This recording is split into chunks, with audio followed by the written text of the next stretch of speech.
list because it is closed. If someone doesn't show or they decides to cancel, we will notify you. This message is for Jen. Yes, 7 to 9 is closed. We have a waiting list. So, but to be put on the waiting list, you have to fill out the registration form, and then I will notify you by telephone. You will get the emails, but that doesn't mean that you've been accepted and off the waiting list. I have to call to let you know that you're off the waiting list. But you must register. That's the only way I'll know that you're waiting. Danny, I don't know what happened. I didn't even touch the button. Okay, this is live 101. This is live 101 for me because I was like, what did I do? They wanted me to stop talking with them. Right. I thought somebody was back in the line was like, yo, y'all gotta hurry up. I gotta start all over. This is not happening. I was just filling them in on what the divisions, what we have going on upcoming in the upcoming season, starting March 25th. Right. You can talk. Little guys, we got the babies, the 5 and 6 year olds. Babies, yeah, yeah. So let me tell you about the 5 and 6 year olds. So we did a trial run last summer. It was really hot. We only had 9. It felt like 100. It felt like 100 kids we had. Oh my God! I started bringing in different personalities, a lot of energy. They had to come and help us. They were all so different, all different personalities. No. Some wanted to do it, some didn't want to do it, but they're back. Hey, gotta show love for them. Good. Thank you for bringing the babies back. They need it. I know you guys enjoy it, so we thank you for bringing them back. Agreed. The ultimate test of our patience, I must admit. Absolutely. I don't want to do it. They come in with their own game plan. They're like, nah, I'm this way. This is what I want to do. And you're like, no, you really can't do that. Yes, I remember those days. But so Danny, you wanna tell them what your role is in JFZ? Let's go there with it. Well, thank you, Joy, for giving me this opportunity to be a part of your organization. For the people that are on that don't know, my son plays in the league. My son is DJ, and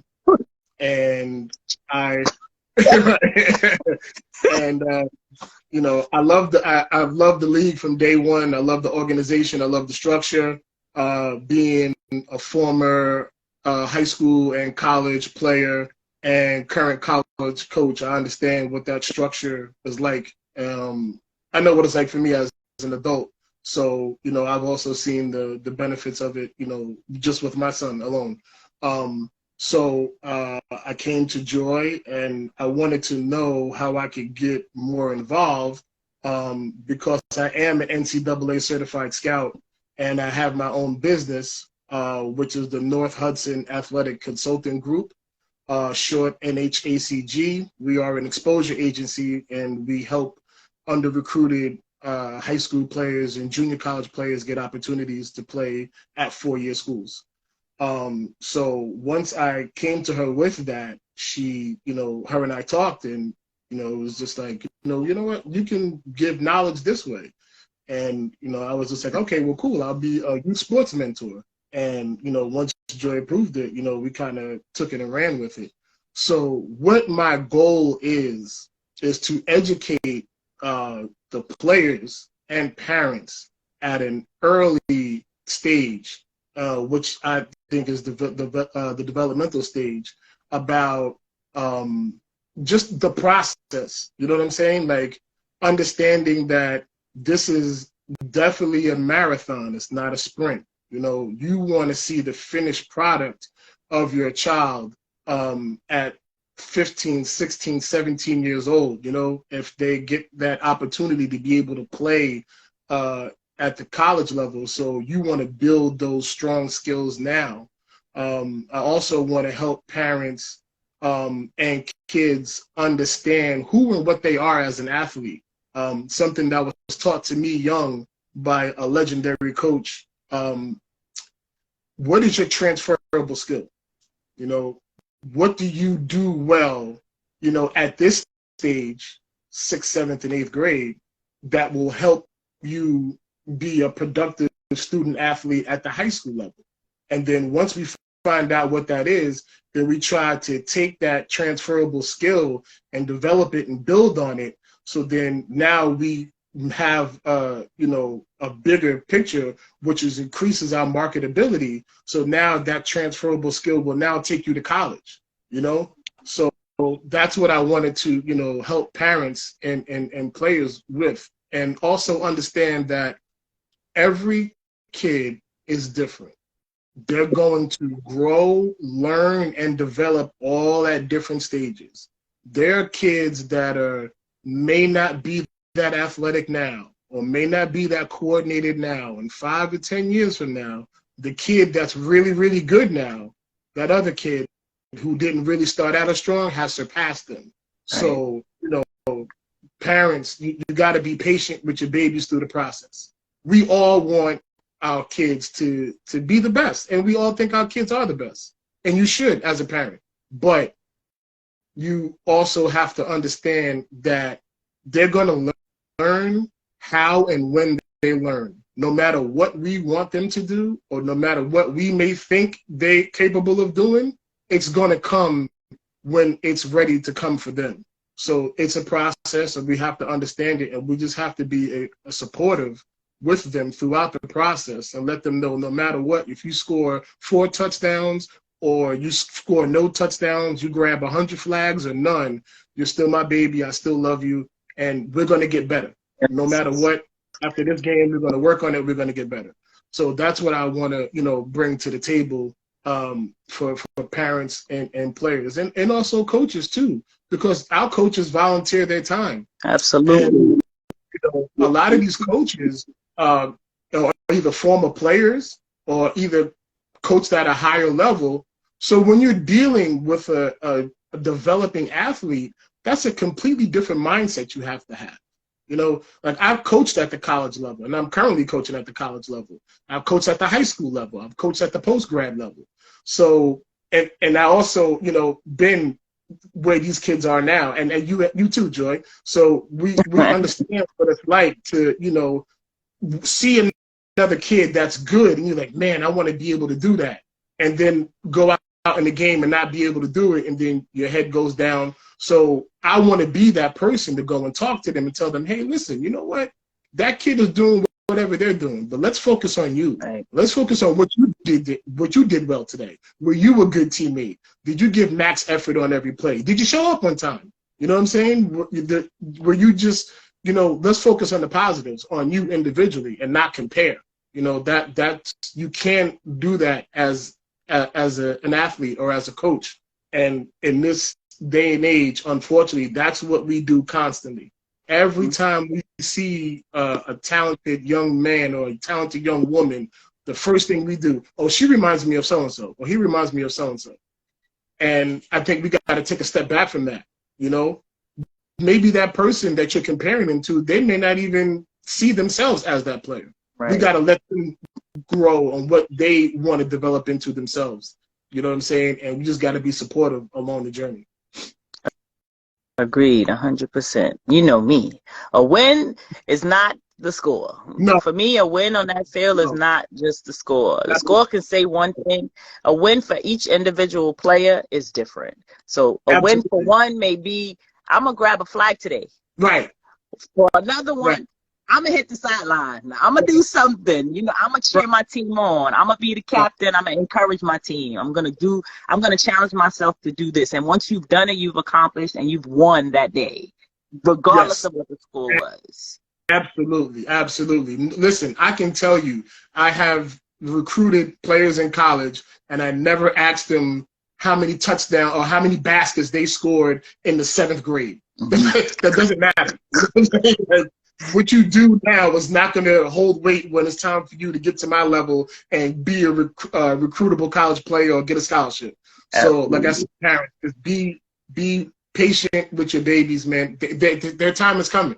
You know, you just gotta learn and grow with them. Because as much as you may think you know about the game, if you haven't really experienced it and done it at the level where you and I have done it at. We both have done it in high school and done it in college. We understand that process is completely different.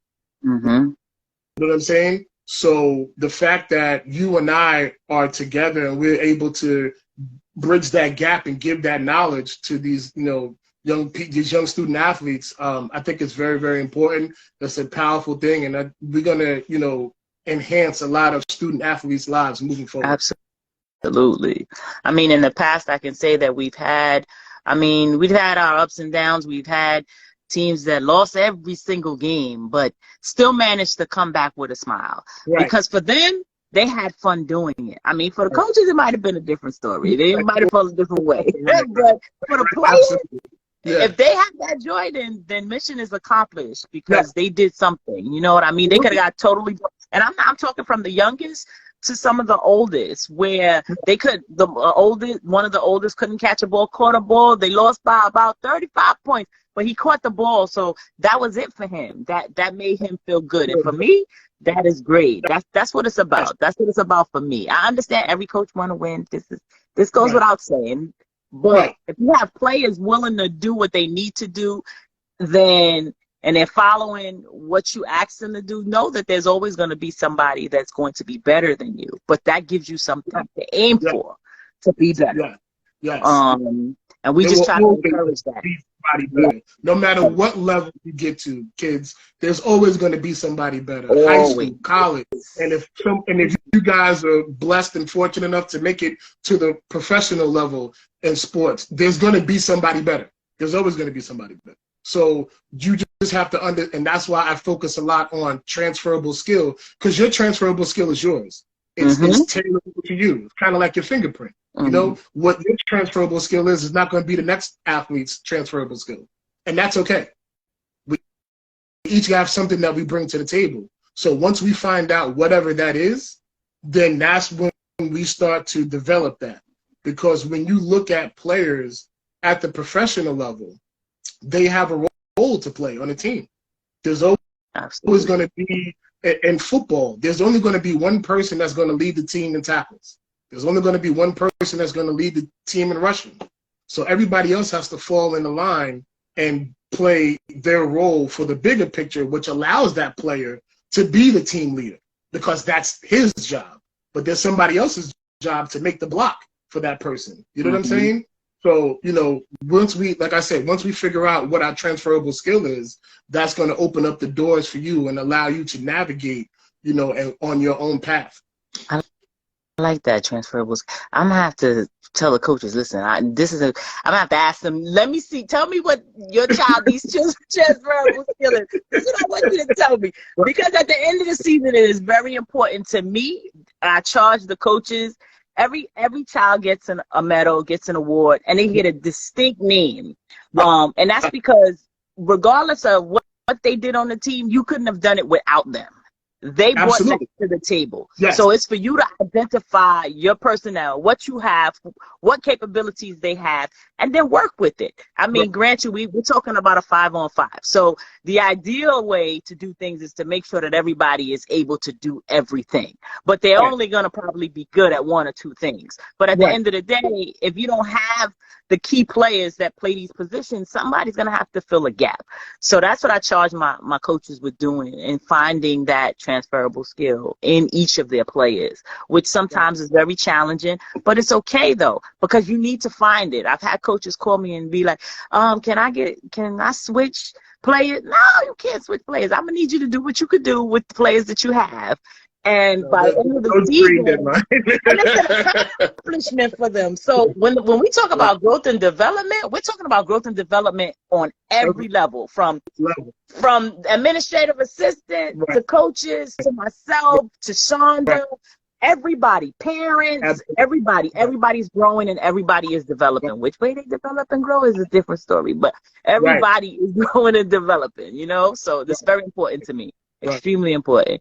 And to piggyback off of that, Joy, any of our players that are watching, and parents too, set a goal for yourself going into each season. That's something that I talk with DJ about. I'm like, okay, you know, we did this last season. You improved on that. What's going to be the next thing? You know, what are you going to try to master and conquer? So, you know, again, by the end of it, by the end of the 7 to 9 division, we can look back and be like, okay, in the 4 seasons or 5 seasons that he played, you started here. Now look where you are. Right. Right. So then now we move up to the 10 to 11. Okay, now we got to start all over again. Right. It's a brand new, you know what I'm saying? Exactly. That's the mindset you have to have. Like, whatever you are doing in the elementary level now, and if you might be really good at that, all of that goes out the window the minute you step into high school. This is a new level.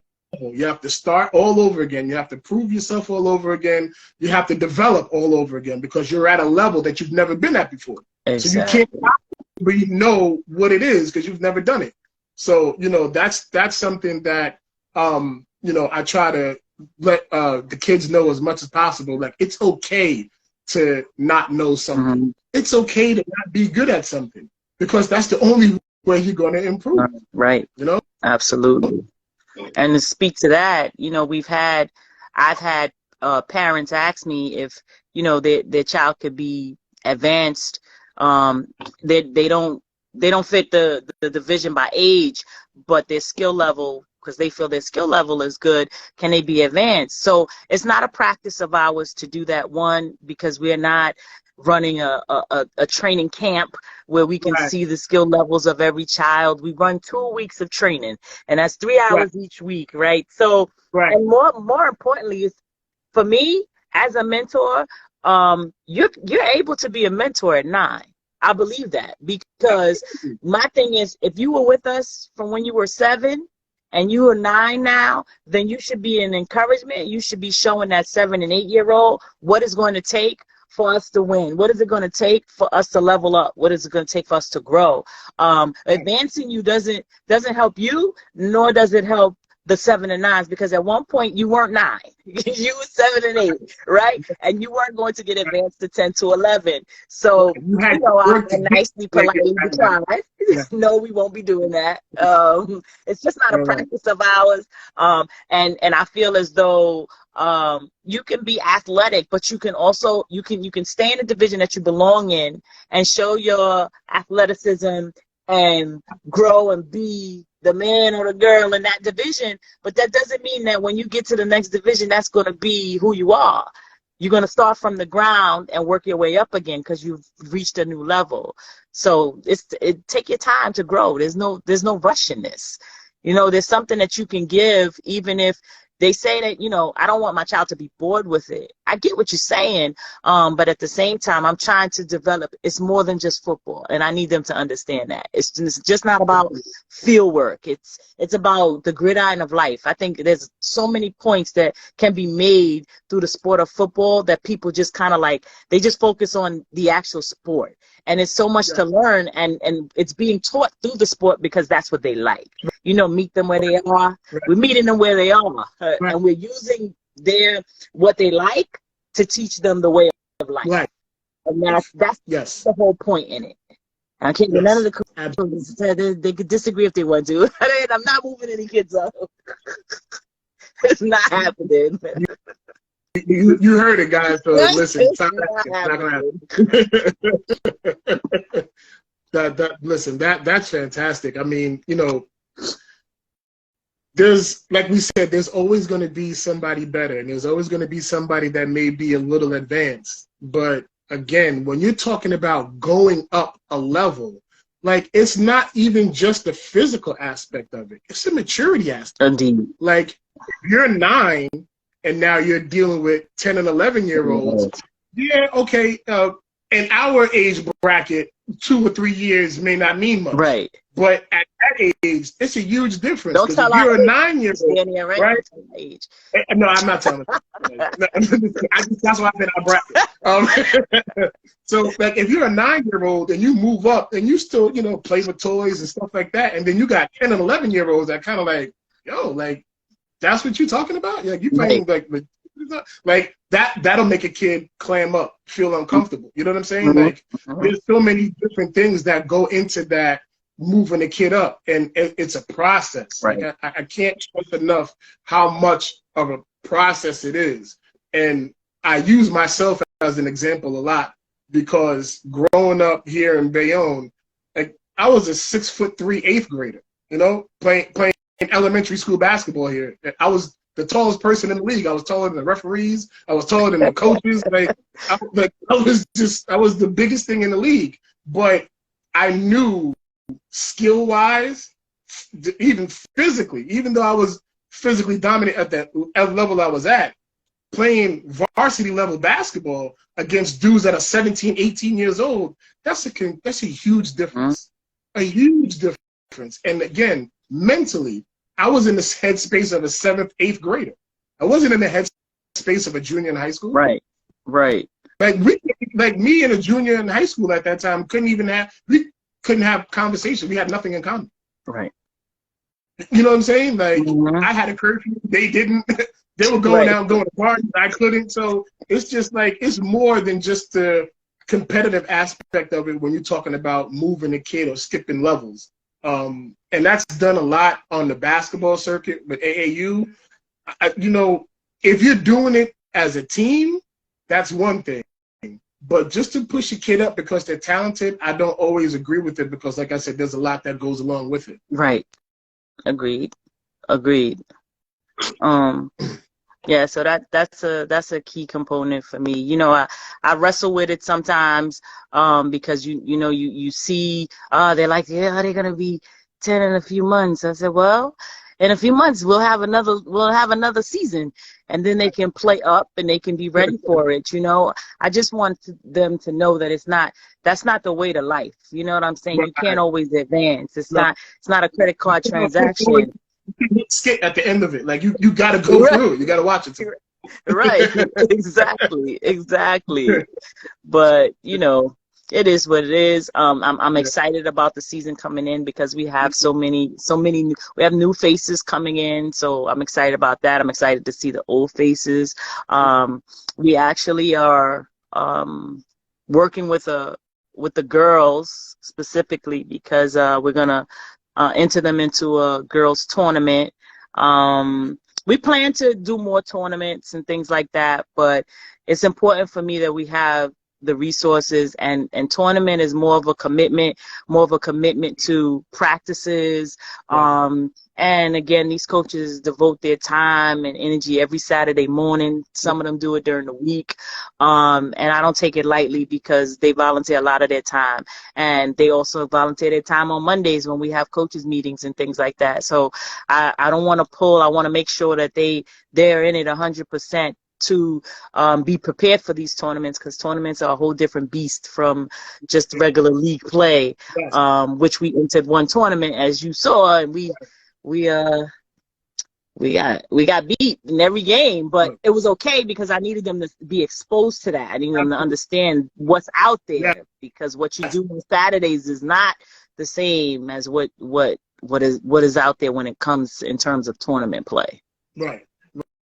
And that's something that parents, you know, have to be honest with themselves about before they sign up for JFZ. Like, if you want your son or daughter to be on that tournament circuit, that's fine, but that's not what we are. We're not a tournament-based organization, because there are some organizations that only do tournaments and don't do what we do. They don't have leagues. Correct. So they're constantly with their players and coaches year-round. You know what I mean? So that's just a completely different demographic. And again, if that's something that you want, that's fine. But I guess what I'm trying to say is that if we put our JFZ kids into a tournament, you know, as a parent, I wouldn't want you to get upset and be like, oh, well, we didn't fare well, because that's not what we are. You know, we are the developmental league, and we do a great job with that, with developing talent. But we're not necessarily a tournament-based, you know, organization. So I just think that that has to be out there, you know, for parents to know, you know, and it's okay to ask questions. You know, you don't know what you don't know.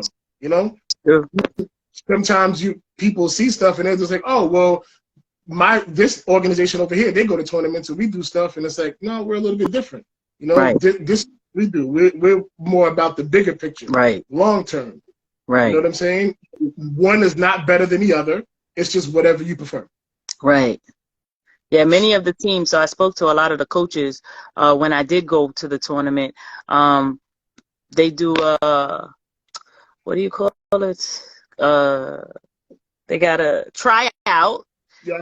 and that's all they do is practice for tournaments. Yeah. And a lot of these tournaments where it's usually 7 and younger or 10 and Right. younger, but the way they do it, you can have some 12-year-olds and then 11 and under. It's just things like that. So you just have to know.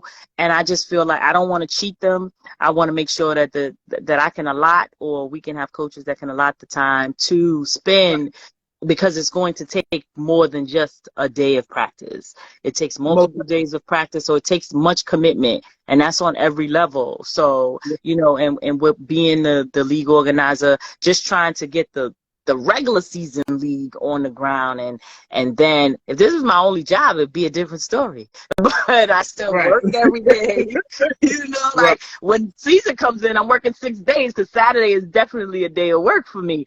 But it's a pleasurable day of work. But just to add tournaments to the scene, most tournaments are held on Saturdays or Sundays.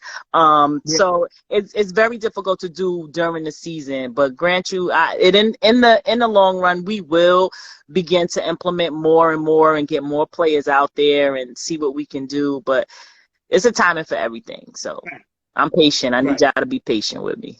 Absolutely. That's very well said. One thing I wanted to talk about with the parents and the players is something that you and I talked about a lot, Joy, throughout the season, is that positive energy.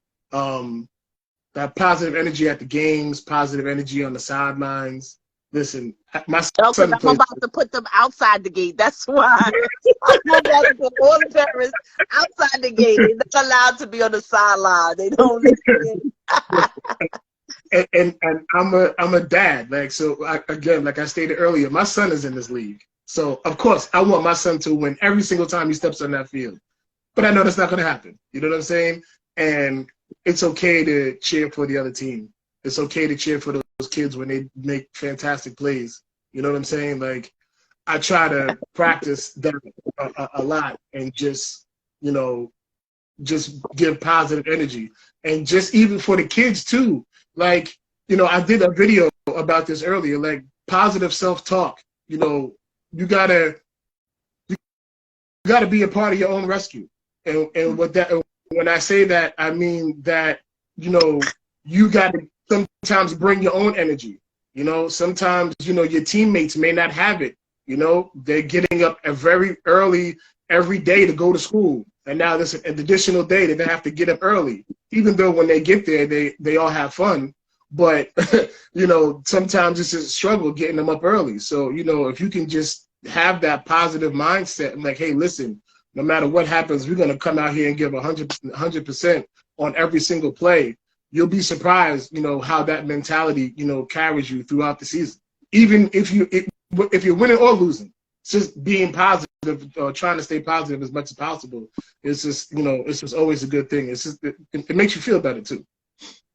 Yeah, because stress for me, let me tell you what stress for me is like. It's not even the kids. Oh my gosh. If I could just have the kids there and that's it on the field, I'll take care of everybody's children, 100 of them. No problem. Right. The parents, I mean, y'all have to admit, y'all, not you, coach, not you, because you pretty, level-headed. But there's just some parents that, I want to eject them. Like, I need you to go. And that would mean, but then in a nutshell, that would mean that I would have to remove the player. And I don't want to remove the player. So that's who I have to keep in the back of my mind when these are happening. Because at the end of the day, I've had parents come to me and say, I stopped yelling at my child's game because it affected their game. They're listening to a parent tell them to go left when their coach is telling them to go right. Who they gonna listen to? They gonna get in trouble if they get home and you didn't go right. You didn't go right. But I mean, you want to work with them? I don't have a problem with it at home or on another day, but not when they're on the field. Allow their coach to coach them. If you disagree with what the coach is saying, that's a conversation to happen after the game. If you want or if you want to be involved during the practices, then be involved during the practices. But on the field, it's for them. And I just feel like they lose sight of it, and because they're so into wanting to win and wanting to see their child score a touchdown. But at the same time, what happens when your child starts crying because they can't deal with the frustration of not knowing what to do or who to listen to? True. Yes, Honestly, absolutely. think about y'all parents. Well, I think about y'all parents. Let me not say that because the kids won't be on the field if I can think about the parents. Let me say it right. Absolutely. But the kids matter. The kids matter. Yes, and I'll take that point a step further. As a current college coach, like, I know the staff that I'm a part of, there are kids that we went to go recruit and watch this season, and we immediately crossed their names off the list after seeing how their parents acted at games. Look at that. Ain't that something? You know what I'm saying? Like that's an opportunity that their child lost out on. Right. But we know that at college, it's different. It's a business. You know, I can't have a crazy parent on campus. You know, like during the game, now we have to call campus security and get them removed. Like, it's a whole thing. Like, so that just keep that in mind. You know what I'm saying? Like, if that's what I need security. That's what I need. Right, just like, if you can control it and you know, try to curb it now, do it, because that will follow your child as they grow, you know, throughout the sport, whatever they decide to do. Oh, that's a good point. I didn't even think about it like that. That's a good point. Anybody have any questions? We could talk. Me and Dee could talk all night about football and sports and the youth. Absolutely. This is regular. I would love to answer some questions. You know, I have a wealth of knowledge, man, and I would love to share it with all of you. So, you know, please feel free to drop any questions or whatever you guys, you know, want to know, you know, ask away. Especially the players, you know, because this league is for you guys. You know, this platform that Coach Joy and I are putting together, this is for you, you know. So whatever questions you have, you know, please put them out there. While we're waiting for questions, I want to talk to the parents and the players about the whole importance that we have of selecting captains and why it's important. Captains have a specific role in the league. It's not just to, yes, tell him he better, Josh. Yes, tell him. Tell him, please. I'm not even messing with it. I said that at the bottom. I'm leaving it alone. I'm not even messing with it.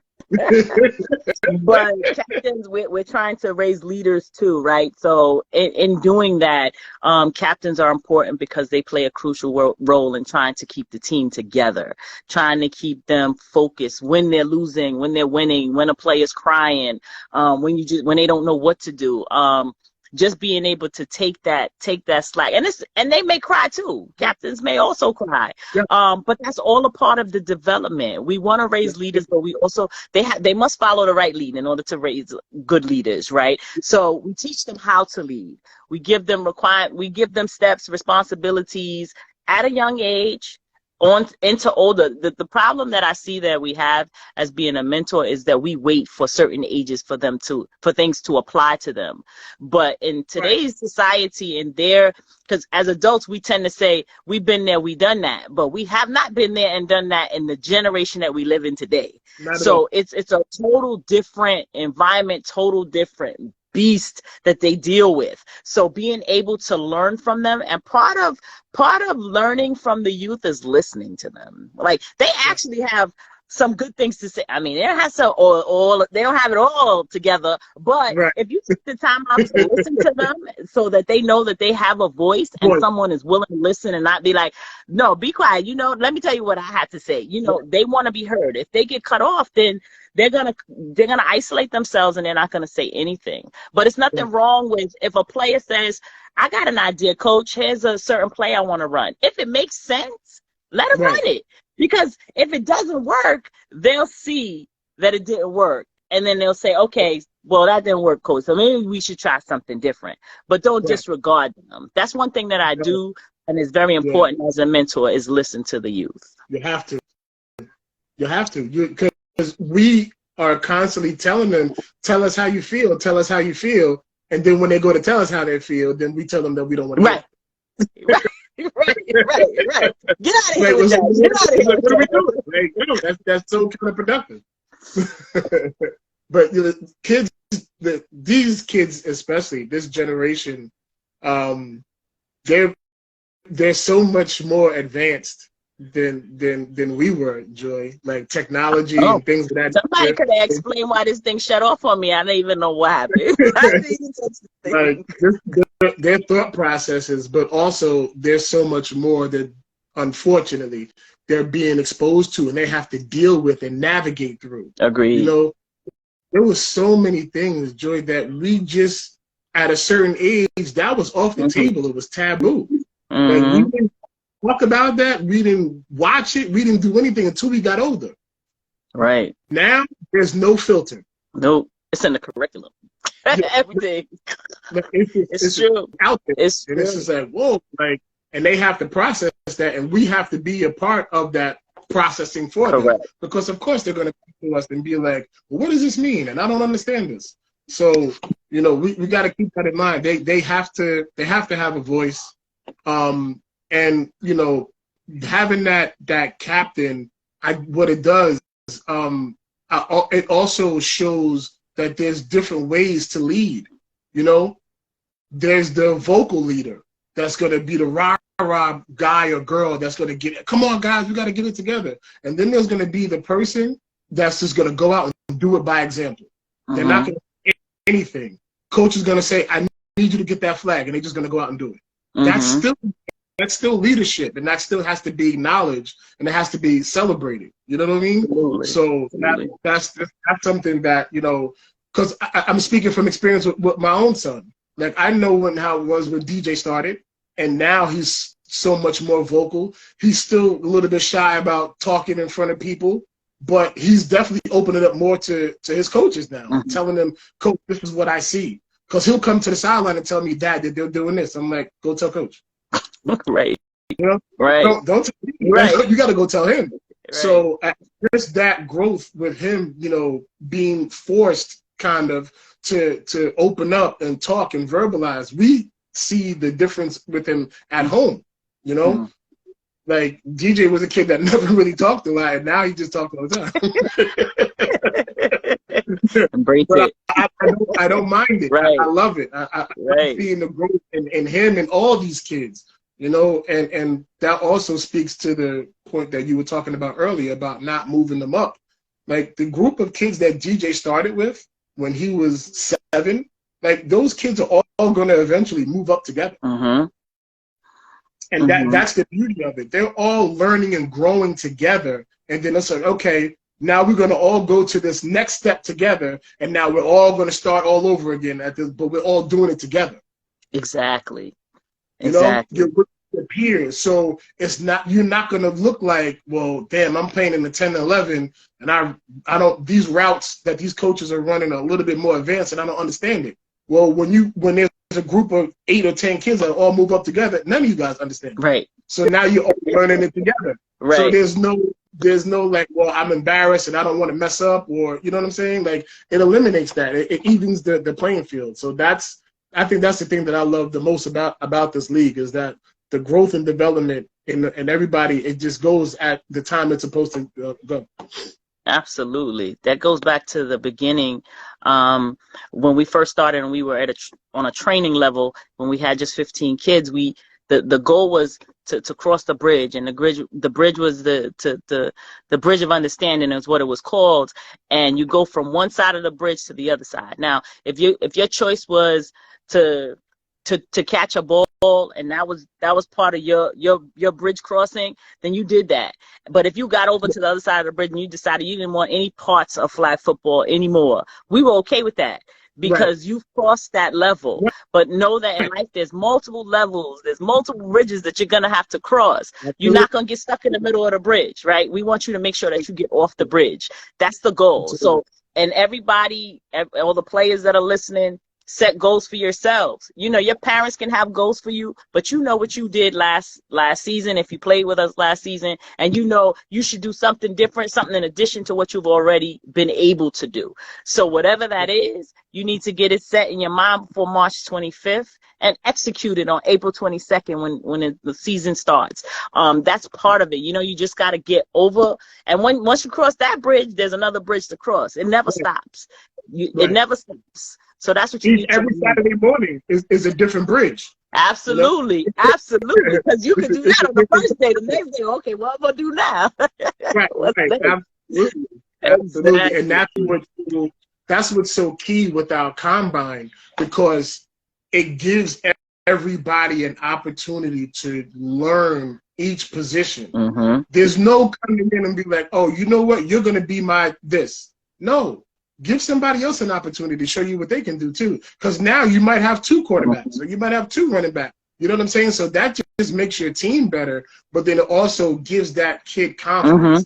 At this level, it's all about confidence. When you see kids confident in their ability, it shows immediately on the field. It shows the way they walk out on the field. Yes, agreed. So, Agreed. Kids, please, any kids that are watching, take the combine serious. Yeah, that is your opportunity. Yes. That is your opportunity to show these coaches what you can do. Don't wait until get into the season and then say, well, I want to play quarterback too. But then during the combine, you were kind of half speeding it. You know what I mean? Like, you got to do everything 100% to the max when you step on that field, because you never know who's watching. Exactly. I mean, you know, I think, you know, the mindset is that, you know, it's a combine that we decided to, like Coach Adonis and I decided to develop and implement because we think it was something good for them. Like, it's not a college combine, you know, you're not, you know what I mean? Nike not showing up yet. But those people, they may show up one day, but will you be ready? That's just the point. Like, we're trying to prepare you to be ready for just that. So when we gave out awards, because we give out awards for the combine, when we gave out awards, that those that really put their best foot forward and didn't take it for a joke, they won. You know what I mean? Yeah. So it may seem like it doesn't mean anything. And then it may be, you may have had a bad day. You might actually produce really well in the training, and then the combine came and then you kind of messed up, or whatever the case may be. It's okay if you put your best foot forward, but it's not okay for you to go out there and just automatically think that, whatever, this is, you know, then don't show up. What are you showing up for? If you're not gonna put your best foot forward, why show up? Because if that's the mentality or the attitude that you're gonna bring forth with your team, and this is a team sport, it's not individual. So the minute you say you don't feel like it, or you don't want to go this Saturday, you can't think about, oh, this is my individual thought, but what about your team? So it gives you that. How does it affect my team? Yes. Yes, it's about how does it affect the coach? Right. You know? Because he's getting up in the morning and volunteering his time. He might be leaving his family to come be with somebody else's kids. Right. So, and I'm out there sitting up your field at 7 in the morning, 6:30 to come, let's go. I'm tired. Right. Absolutely. So yeah, if you're gonna be committed, you got to be committed all the way. There's no halfway. Agreed. You're in it or you're not. 100%. There was one question for the teams the divisions that have 5 teams, you will not play 6 games. Each team will have a bye. However, every team will still go to a playoff. So if you're a first seeded team, you're actually going to sit out the first round, and then you will play, but then you're going to end up playing the team that advanced. You'll play that team, because it's not an automatic going to the championship. We don't have any automatic going to the championship. Everybody's going to play the playoffs, but those divisions, which is 10 to 11 and 12 to 14, each team will have a bye week. But bye week for us is a practice week. Your coach is still probably going to call a practice so that you can prepare to play your next game. Right. And that also too, with that, you know, even on the bye week, you know, the young players that are there, take that opportunity to watch your opponent. You know, That's good. this is all part of the process too of being a student athlete. Like when you get to the next level in high school and in college, you know, if you get to make it that far, film and scouting is a major part of your preparation of being an athlete. You got to watch film on your opponent. You're going to watch film on yourself because you can tell a coach a million times, I was there, coach, I was there. When you get in that film room and them coaches break down that film and they slow it down and they show you that you wasn't there. Right. You know, and I can tell you from experience on being both sides of it as the player and then now doing it to my players that I coach with now. So I can tell you it's serious. So that's just something, that's just another layer to it of being an athlete. Like, you know, take every opportunity that you're on the field seriously. Practice, and then, you know, if you get a chance to watch, look for tendencies, you know, look for certain plays that when you play against them, a light bulb will go off and say, hey, I remember when that coach said that means they're doing this. Right. That's just part of the game. You know what I mean? So that's just another opportunity for growth. And I want to shout out, I know Clerk was on, but our photographers that have come out and work with us, Clerk, to Jen, which is Lil A Keys on Instagram, Caleb, Joshua's dad did some video footage, which was awesome. We're going to be moving into doing more videos, less photography. I mean, we'll have still pictures, but the videos are amazing. I love to see y'all in action. I mean, I'm sure y'all love to see you in action. So we're gonna be getting more video footage in this season coming. But just do what you do. Like, what time is it? We've been talking a long time here. It's 9:01. We had a brief interruption, but there's no more questions. We do have to adjourn this meeting, but it was an awesome first meeting. I hope you enjoyed it. Yeah. If there's anything that you would like for us to talk about, please feel free to send me a message saying that you want this to be the topic. In future meetings, we will have guests that will be able to talk. And if you noticed, one of our speakers, Jeremiah Brown, just became an author. He came to speak to the youth one of our championship days. He wrote a book. Support him. We got to support people who support us, and we support those that don't support us. That's just how we stay blessed. Right. But again, this was great. This was great, Danny. It was. It was. It was.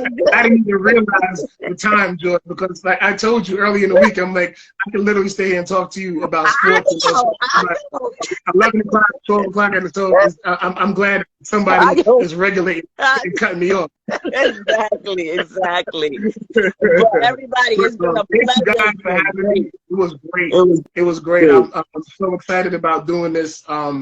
And please, any parent, you know, that sees me out at the field, feel free to come up and talk to me about any and everything, you know, dealing with your kids in sports. I'll tell you, 99.9% of the time, like, I'll have an answer for you. And if I don't have an answer for you right there, I'll get it for you.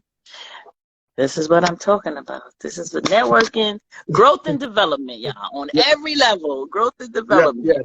I learned so much from the youth. I appreciate them all. Every one of them teach me something. Whether it's patience or whatever, I tutor, I'm a mentor. I make time for them because they deserve the time. So, yes, with that being said, yep. I was just saying that all the players, we thank you all because we wouldn't have a league without you guys. Absolutely. I love you all, even the ones that test my patience. Like. I love you too, Josh. Parents too. Yes. Everybody have a wonderful night. Have a wonderful night.